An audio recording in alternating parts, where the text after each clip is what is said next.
His Excellency Paul Kagame, President of the Republic of Rwanda, Honorable Ministers, Mr. Rakesh Wahi, distinguished guests, ladies and gentlemen, and fellow journalists. It gives me great pleasure tonight to sit here and have a discussion with one of Africa's leading lights.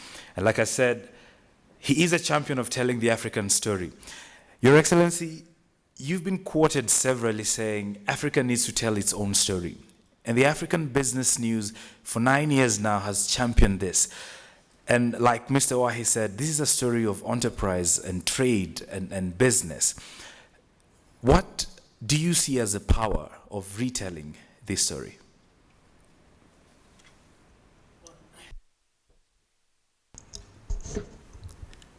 First of all,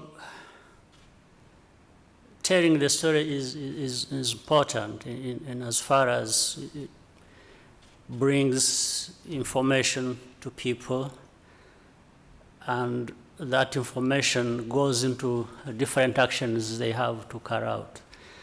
And of course, the most important thing here about telling the story is to tell it as it is and provide that information based on which people will be able to do many other things that affect people and so on. Now, when we come to the story of Africa being told in many ways the way it is told by other people, it comes with all kinds of things. Why, in any case, would other people tell the story of Africans or of Africa, and the story is not told by the Africans themselves? That tells you there's something wrong that has to be corrected. Thank you, Mr. President. In regards to that story, Rwanda has had a very epic journey of transformation, and obviously being anchored on the Vision 2020 blueprint of transforming Rwanda into a middle-income, knowledge-based economy. Are we still on track? Very much on track, as far as I know. I wish we could be faster than I wish we could be faster in the journey than we have been. But I think we have been as fast as humanly possible, given all the odds and constraints.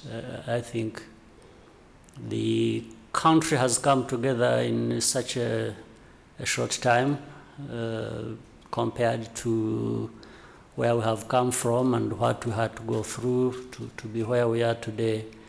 If you look at the target of being a middle-income country in this span of 20 years, and with probably GDP per capita of 1,240, revised from 900 US dollars, and then the years remaining to be there, I think the story has been a good one. Right. I'd like to just still dwell on the issue of economic growth, and the economic development and poverty reduction strategy has obviously aimed at raising the GDP per capita to about 1,000 US dollars by 2018. However, there are different statistics that still indicate we still have quite a bit of our population that are living in poverty. What has been the progress in lifting the ordinary Rwandan citizen out of poverty? Now, if there are many things you can judge from. If you look at, for example, the year 2006, 2011, in between Rwanda being able to lift slightly over 1 million people out of poverty, or people being able to lift themselves from poverty, I think the pace is not a bad one. And of course, with the growing population, now estimated to be around 12 million, and at the same time, we are talking about the increase in the GDP per capita, and it's not just numbers. Here, we are talking about the GDP per capita that is also real in a sense that the growth and development have been really inclusive. It touches the majority of our population. It's not just a few people getting richer and then getting those numbers spread to everyone else. It's really about, and for us the measure is always looking at how many have been there at that bottom end that have been going up. It's not just the volume of money we are talking about and which we divide and then present the numbers. So I think it is still a long way to go. There are many challenges, absolutely, but here we are talking about progress, we are talking about the pace at which we are moving, and if you look at, and Rwanda should not be treated just in isolation, much as absolutely we need to look at what we are doing for ourselves.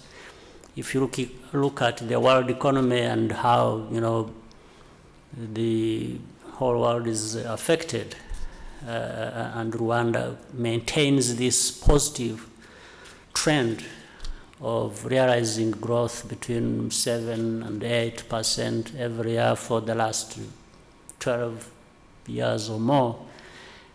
I think we are just saying it's a good story and it's a matter of time we'll be where we want to be. Thank you, Mr. President. I'd like to just still dwell on the issue of the economic growth, 8%, which has obviously been impressive across the sub-Saharan Africa. Different countries are struggling with 5.8. My home country, we're barely touching 6%. Agriculture has been a big part of this journey, over and above ICT, which is obviously celebrated in Rwanda. However, we still have a lot of rural poor who are struggling, and especially the women who account for a bulk of the people working in our farms. What sort of plans are there to ensure that they are part of this journey of transformation? They are part of this transformation, and we need to do more about that. In fact, when you look at the story I just mentioned earlier, pointed to, of between 2006 and 2011, that difference was made mainly thanks to agriculture. And we know agriculture, our agriculture involves a lot of our women, right. The rural farmers, mainly women. But we still need to do a number of things and that we are trying to do. Again, if you look at the years before maybe 2000 or 2004, when Rwanda was still dependent on food aid and all kinds of things. From that period until now, we have realized food security. We have a food security situation that never existed before, in fact, for the first time in the history of this country. But we are trying to modernize agriculture, make it more commercial than it has ever been, responding not only to the needs and the consumption of our people, but also to the market. Now people are beginning to have incomes from what they produce. In agriculture, we're beginning to process. We are seeing more processing of what we produce, and so on and so forth. So we are seeing more irrigation, we are seeing more inputs, we are seeing in terms of technology and so on.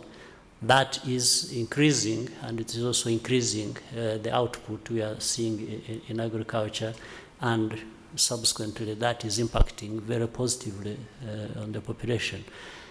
Are we supposed to be doing even more and better? Yes, completely. That's the challenge we still continue to face, but it's a challenge that we are making headways with. Right. Your Excellency, I'd like us to shift gears a little bit and talk about regional integration, because like we all know, Rwanda is not in isolation. And what makes the African story even more interesting is the fact that African economies are coming together.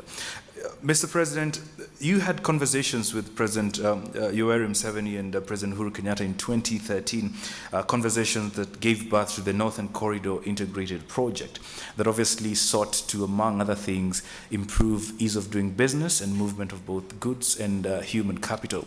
The immigration agenda falls under Rwanda's coordination. Are you happy with the sort of movement we have now? I'm very happy with the fact that we came together and agreed and realized that working together, regional integration is the way to go for all of us. One single country, Rwanda,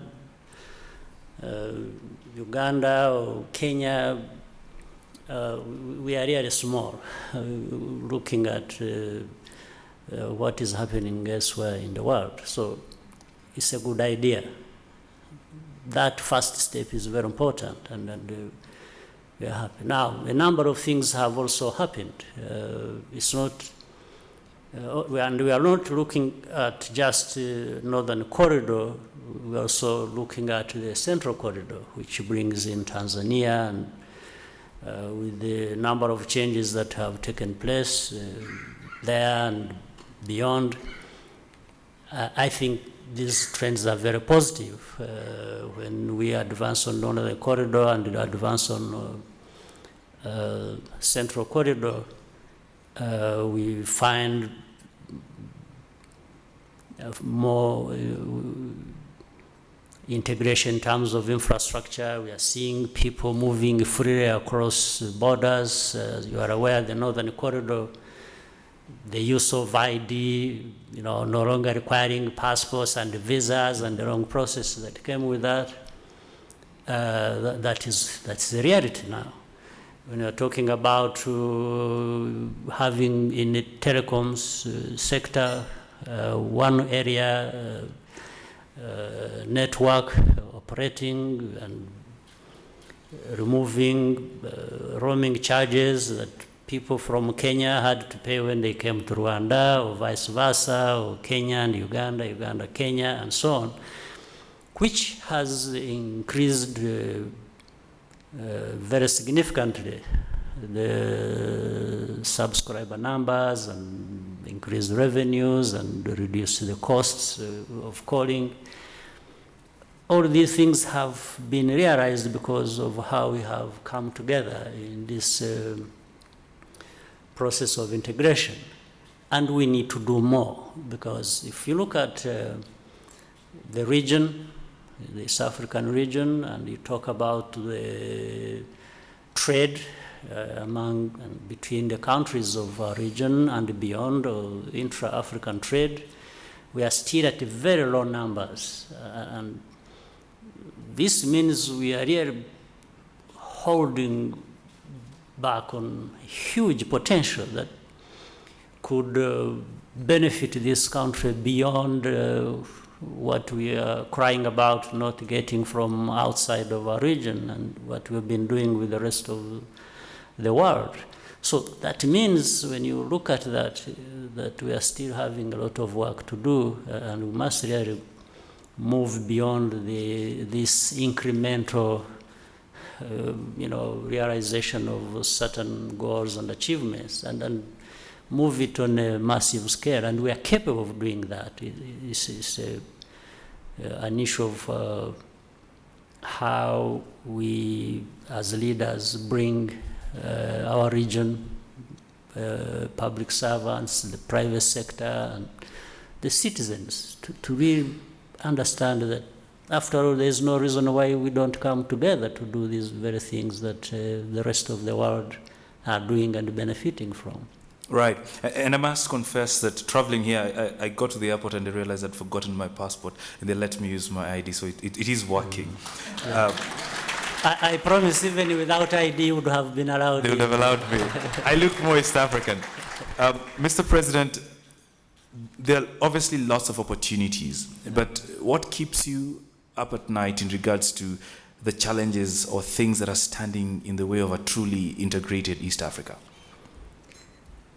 It's very disturbing knowing that there are these opportunities, immense opportunities there that we are not tapping into to deal with the challenges that we face every day. And when we are sitting like we are here tonight, everybody understands that integration is a solution to most of these things. And there is no reason for any barrier to be between Rwanda and Kenya, or Kenya and Uganda, or Tanzania and Rwanda, and so on. There is no explanation.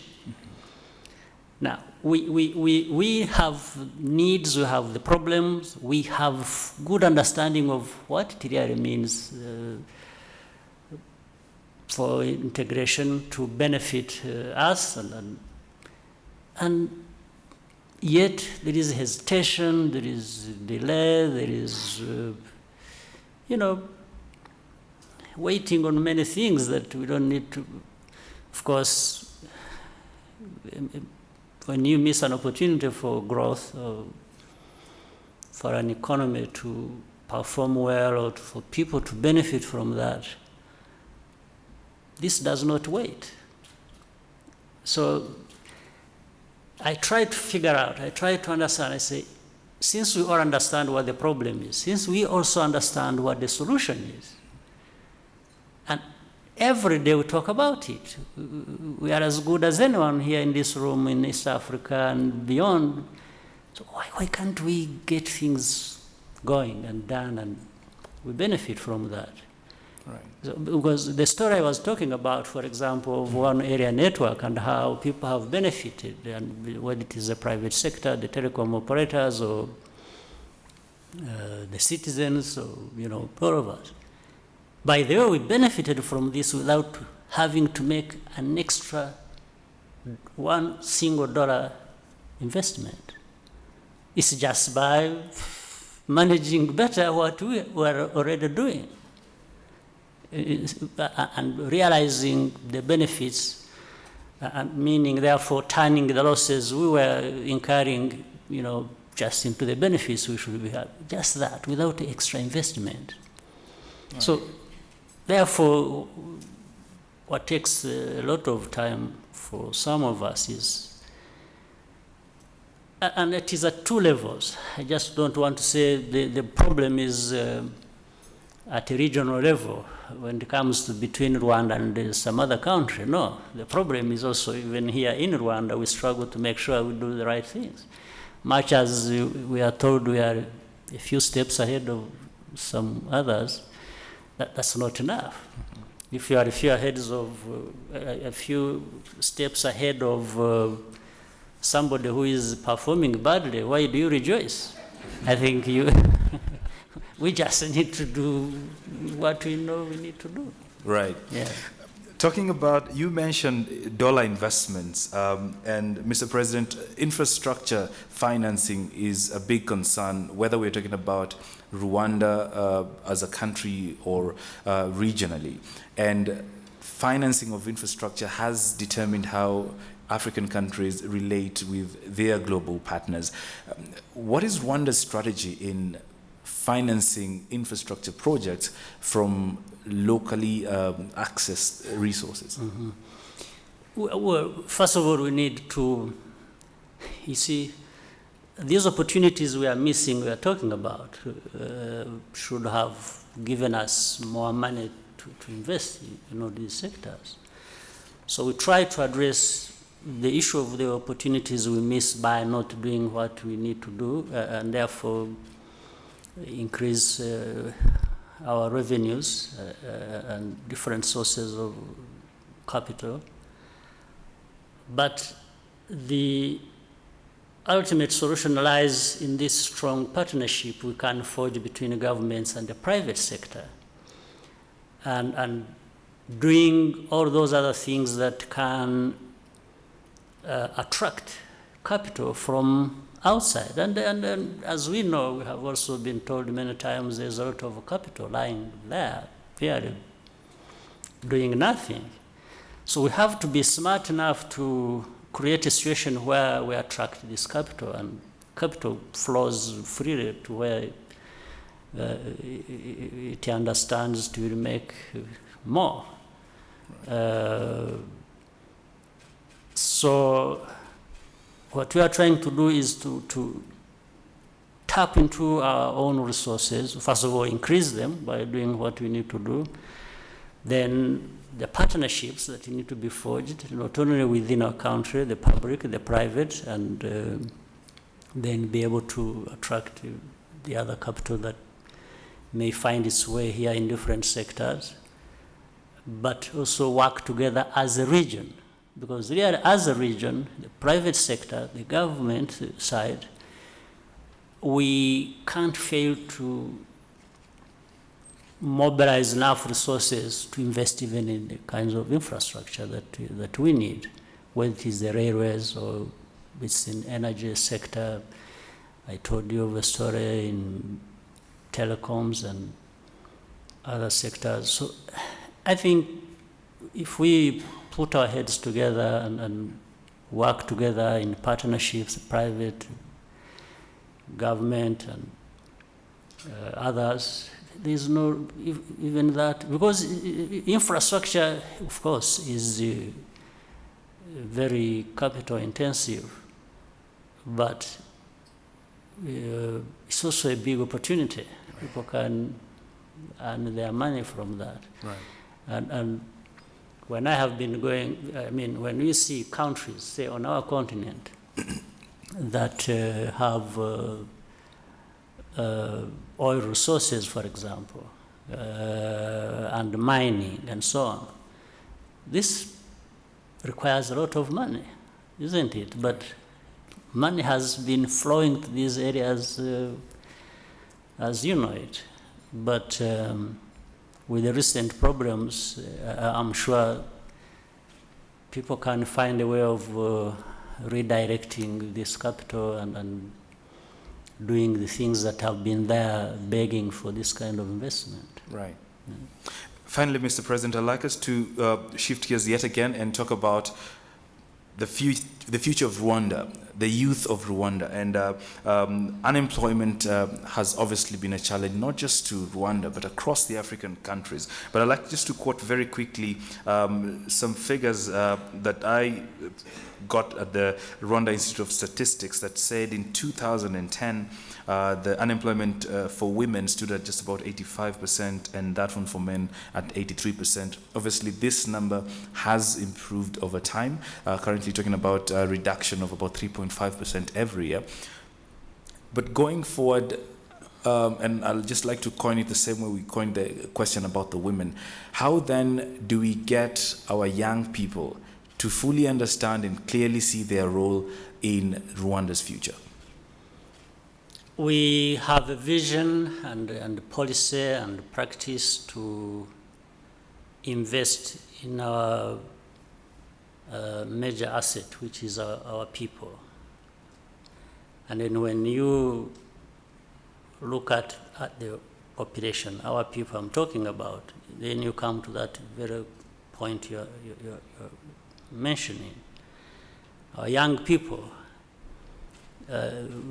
what we start with is to invest in them, give them skills, give them education, and make sure that they are fit for employment. They can find jobs, or they can create jobs for themselves. It's a constant thing that has to keep going on.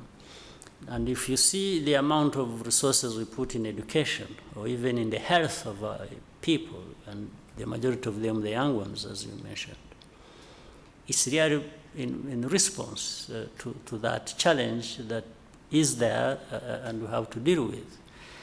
Our women, same thing. If you are, as we said earlier, we find most of our women are in agriculture and so on. So if we develop our agriculture and continue to educate our women, give them skills, develop entrepreneurship with our women, and create an environment for innovation and a multifaceted approach in these investments, and being responsive to the needs that have to be addressed in that way, I think it allows us some breakthrough and continued progress. So while a young population, a big population of young people like ours may be a challenge, I want to see it as an opportunity even more that way. So that's how we have to balance that. And our women, as you will know, we've put them out there and supported everything that can improve their lives, or as they would also take charge of their own lives as a matter of their right, but also contribute to our economy, as the case is. I think we tried to do it the best way we can, and with obvious benefits, because if you look at in education area, in fact, gender parity in education has been achieved, especially for primary and secondary. In fact, anyway, there are more girls and women in our population than boys and men, and we have found we didn't have to work on this one. It just it is what it is. Right. So we shouldn't take credit for having more women than men in our population, but we can take credit for making sure that we have brought a balance where the benefits go to all of them equally. Right.